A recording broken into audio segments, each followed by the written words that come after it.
Hello and আসসালামু আলাইকুম, আমি প্রমি চলে এসেছি আপনাদের সামনে স্পেসিফিক রিলিফ অ্যাক্ট 1877 এর অ্যানাদার ভিডিও নিয়ে। গত ভিডিওতে আমরা সেকশন 18 অ্যান্ড 19 সম্পর্কে জেনেছিলাম। আজকের ভিডিওতে আমরা সেকশন 20 থেকে সামনের সেকশনগুলো সম্পর্কে জানব। তো সেকশন 20 বোঝার আগে আমি এই সেকশন 20 সম্পর্কিত একটি এক্সাম্পল দিতে চাচ্ছি। আমি জানি যে এর আগে আমি সবসময় আগে সেকশনটা বুঝিয়েছি, এর পরে এক্সাম্পল দিয়েছি, বাট এক্ষেত্রে একটু উল্টো। কেন সেটা একটু পরে বুঝতে পারবেন। ধরা যাক একটি কন্ট্রাক্ট এ এবং বি এর মধ্যে একটি কন্ট্রাক্ট হয়েছিল এবং কন্ট্রাক্টটি তৈরির সময় সেখানে একটি লিকুইডেশন ক্লজ ছিল। এখন লিকুইডেশন ক্লজটিকে এটা আমি পরে বোঝাবো। লিকুইডেশন ক্লজ ছিল, সেই লিকুইডেশন ক্লজে বলা ছিল যে যদি এ বা বি তাদের কন্ট্রাকচুয়াল অব্লিগেশন গুলো পূরণ করতে না পারে, তখন যে পূরণ করতে পারছে না অর্থাৎ যে ডিফল্টিং পার্টি, সে অ্যানাদার পার্টিকে ধরা যাক 20,000 টাকা দিয়ে দেবে। এইটা হচ্ছে এখানে লিকুইডেশন অফ ড্যামেজ, অর্থাৎ এই 20,000 টাকা, এই যে অ্যামাউন্ট, টাকার অ্যামাউন্ট, এটা হচ্ছে এখানে লিকুইডেশন অফ ড্যামেজ। সে যে ডিফল্টিং পার্টি সে এটা পে করবে অ্যানাদার পার্টিকে।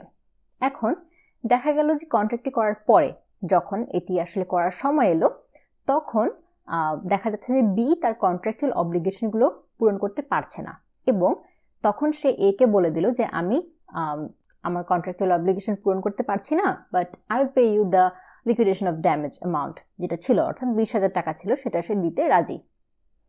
এখন এ বলছে যে না, আমি আমার কন্ট্রাকচুয়াল অব্লিগেশন মোস্টলি পূরণ করে ফেলেছি, এখন তুমি যদি তোমার পার্ট না করো তাহলে আমার অনেক ক্ষতি হয়ে যাবে, সো আমি স্পেসিফিক পারফরমেন্সই চাচ্ছি। এটা বলে যদি সে বি কে সু করতে চায় তাহলে সে করতে পারবে। সেকশন 20 এখানে এ কে সেই রাইটটা দিচ্ছে, অর্থাৎ এখানে যে এই কন্ট্রাক্টটাতে যে লিকুইডেশন ক্লজটা ছিল, এই লিকুইডেশন ক্লজটা কিন্তু এ কে স্পেসিফিক পারফরমেন্স চাওয়া থেকে বিরত রাখতে পারবে না। এখন বোঝাচ্ছি যে লিকুইডেশন অফ ড্যামেজ কি। লিকুইডেশন অফ ড্যামেজটা হচ্ছে একটি অ্যামাউন্ট, একটা সাম অফ মানি, যখন কন্ট্রাক্টের আন্ডারে যে কি পরিমাণ ক্ষতি হচ্ছে, কন্ট্রাক্টর যদি কোনো অব্লিগেশন কেউ পূরণ না করতে পারে তখন কি পরিমাণ ক্ষতি হচ্ছে বা সেই ক্ষতিপূরণটা কি পরিমাণ হবে সেটা ক্যালকুলেট করা যদি কঠিন হয় বা কোনোভাবে করা যাচ্ছে না, তখন কি হয়, তখন কন্ট্রাক্টটি করার সময় অনেক ক্ষেত্রে থাকে যে যার পার্টি, কন্ট্রাক্টের যে পার্টিরা আছে তারা একটি লিকুইডেশন ক্লজ এখানে অ্যাড করে দেয় যে যদি কেউ তার কন্ট্রাক্টুয়াল অব্লিগেশন পূরণ করতে না পারে তখন সে এই অ্যামাউন্টটা আদার পার্টিকে দিয়ে দিবে, পে করে দিবে। এটাই হচ্ছে লিকুইডেশন অফ ড্যামেজ। এরকম একটা ক্লজ যদি অ্যাড থাকে কন্ট্রাক্টের ক্ষেত্রে, তার মানে এই না যে এর স্পেসিফিক্যালি কন্ট্রাক্টটা যে এনফোর্সেবল হবে না, অর্থাৎ এখানে পার্টিকে রাইট দেয়া আছে যে হ্যাঁ, লিকুইডেশন ক্লজ যদি কন্ট্রাক্টে থাকে তারপরেও তুমি স্পেসিফিক পারফরমেন্সের জন্য সু করতে পারবে। এখন বাকিটা কোর্টের উপর নির্ভর করছে যে কোর্ট সব কিছুই বিবেচনা করবে যে কেন বি তার কন্ট্রাক্টুয়াল অব্লিগেশন পূরণ করতে পারছে না, এর পেছনের কারণ কি, বা কেসের অ্যানাদার ফ্যাক্টস, রিজনস, আর বি যদি তার কন্ট্রাক্টুয়াল অব্লিগেশনগুলো পূরণ না করে তাহলে এর কি পরিমাণ ক্ষতি হবে, এই সব কিছু বিবেচনা করেই তখন হচ্ছে কোর্ট রায় দিবে যে স্পেসিফিক পারফরমেন্স গ্র্যান্ট করবে নাকি লিকুইডেশন ক্লজ যেটা ছিল, যে টাকা দেওয়ার কথা ছিল সেটা পে করতে বলবে। এটা টোটালি কোর্টের উপর নির্ভর করছে। সো এটাই বলা ছিল সেকশন 20-তে। এখন জানবো সেকশন 21 সম্পর্কে।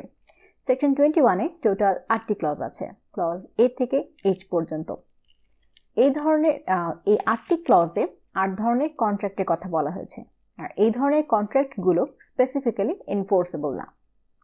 ক্লজ এতে বলা হচ্ছে যদি কোর্ট মনে করে যে কোনো কন্ট্রাক্টের আন্ডারে যে ক্ষতি হয়েছে তার ক্ষতিপূরণ হিসেবে আর্থিক ক্ষতিপূরণই এখানে পর্যাপ্ত, অর্থাৎ এখানে স্পেসিফিক পারফরমেন্সের কোনো প্রয়োজন নেই, টাকা দিয়েই এর পর্যাপ্ত ক্ষতিপূরণ দেওয়া সম্ভব, তখন কোর্ট এক্ষেত্রে মনিটারি কম্পেনসেশন অ্যাওয়ার্ড করবেন, অর্থাৎ এই ধরনের কন্ট্রাক্টগুলো স্পেসিফিক্যালি এনফোর্সেবল না।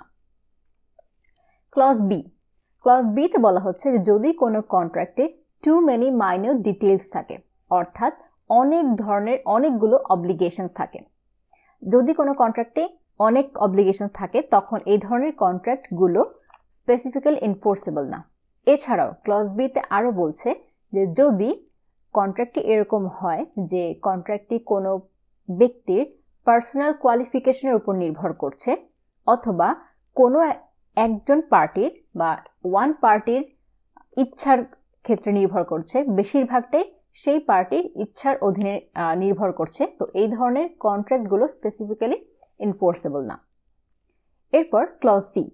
ক্লজ সিতে বলছে যে যদি কোনো কন্ট্রাক্টের টার্মসগুলো কোর্টের কাছে মনে হয় যে এই টার্মসগুলো সার্টেন না অথবা স্পষ্ট না, অস্পষ্ট বা রিজনেবল না, তো সেই ধরনের কন্ট্রাক্টগুলো specifically unenforceable. Clause D. Clause ডিতে বলছে যে রিভোকেবল কন্ট্রাক্ট হচ্ছে স্পেসিফিক্যালি আনএনফোর্সেবল। এখন রিভোকেবল কন্ট্রাক্ট কি? যদি ধরা যাক যদি কোনো কন্ট্রাক্ট করার সময় সেখানে ফ্রড হয়ে থাকে, তখন আমরা জানি যে ফ্রড যদি হয়ে থাকে তখন কন্ট্রাক্টটি কিন্তু ভয়েড হয়ে যায়। তো ভয়েড কন্ট্রাক্টের ক্ষেত্রে এটা কি? এটা তো অবশ্যই রিভোকেবল, অর্থাৎ যে কোনো সময় যদি এই ধরনের কন্ট্রাক্টগুলো রিভোক করা যায় তখন এই কন্ট্রাক্টগুলো স্পেসিফিক্যালি এনফোর্সেবল হবে না। এখন ক্লজ ই।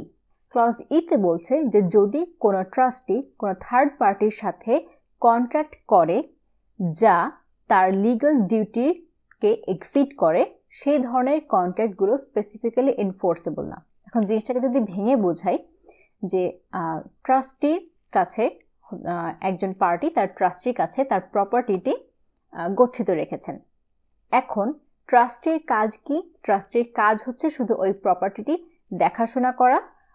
যদি প্রপার্টিতে কোনো বাড়ি থাকে, ধরা যাক সে প্রপার্টিতে কোনো বাড়ি ছিল আর সেই বাড়ির রেন্ট কালেক্ট করা অর্থাৎ ভাড়া আদায় করা, এতটুকুই হচ্ছে তার কাজ।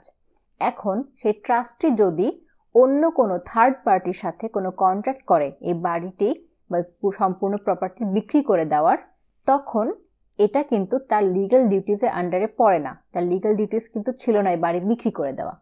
তখন এই ধরনের কন্ট্রাক্ট কিন্তু specifically unenforceable. Similarly clause F.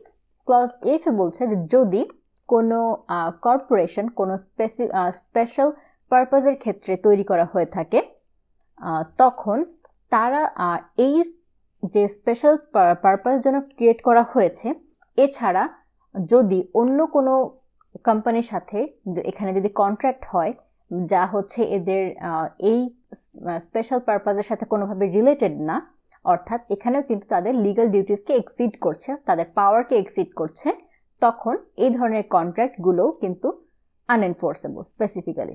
এখন যদি জিনিসটি একটি আমরা উদাহরণ দিয়ে বুঝতে চাই, উদাহরণটা ছিল এরকম যে ধরা যাক কোনো পটেটো চিপসের একটি কোম্পানি, তার হেড কোনো একজন গাজর বিক্রেতার সাথে কন্ট্রাক্ট করেছে যে 20 তারিখে সে আমাকে, যে গাজর বিক্রেতা, সে এই পটেটো চিপসের কোম্পানিকে 20 কেজি গাজর দিবে, 20 কেজি গাজর বিক্রি করবে পটেটো চিপসের কোম্পানির কাছে। এখন কোম্পানিটা হচ্ছে পটেটো চিপসের, এখানে গাজরের কোনো কাজ নেই, অর্থাৎ এখানে কিন্তু যে স্পেশাল পারপাজের জন্য কোম্পানিটি ক্রিয়েট করা হয়েছিল সেটার বাহিরে এই কন্ট্রাক্টটি। তাহলে কিন্তু এই ক্ষেত্রে এই ধরনের কন্ট্রাক্ট স্পেসিফিক্যালি আনএনফোর্সেবল। এখন ক্লজ ডি।